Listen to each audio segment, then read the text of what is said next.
गुलकंद म्हटलं की त्याचा गोडवा आपल्या मनामध्ये येतोच. तर आज आपण एक 5 टिप्स ऐकणार आहोत गुलकंदाबद्दल, की गुलकंद आपल्याला कशाप्रकारे उपयोगी ठरू शकतो. सध्या फार उष्णता आहे, अजूनही पाऊस पडलेला नाही आहे. त्यामुळे आपण जेवणानंतर 1-1 चमचा गुलकंद खाल्ला, तर तो आपल्या शरीरातील अतिरिक्त उष्णता आहे ती कमी करतो. दुसरी महत्त्वाची गोष्ट म्हणजे गुलकंद जो आहे तो एक मृदुरेचक आहे, की फार जुलाब नाही होणार आहेत. पण आतमध्ये पोटाला ते स्मूथनिंग देतं, आपल्या आतड्यांची रुक्षता आहे ते घालवतं. ते मृदुरेचक म्हणजे एक सॉफ्ट आपलं पोट व्यवस्थित प्रकारे साफ होतं.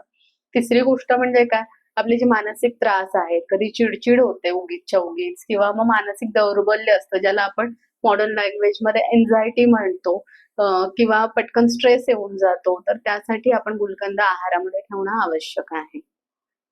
पित्ताचे जे त्रास आहेत, की जसं नाक फुटणं म्हणजे आपण गुन्हा फुटतो म्हणतो, की नाकातनं अचानक ब्लिडिंग व्हायला लागतं. पाईल्स आहेत, ब्लिडिंग पाईल्स आहेत किंवा मग अगदीच आपण म्हणूयात, की गरगरल्यासारखं होत आहे. म्हणजे पूर्ण चक्कर येऊन पडत नाही आपण, पण एक डिझी फिलिंग असतं. तर त्यामध्ये सुद्धा गुलकंद खूप छान प्रकारे काम करतो.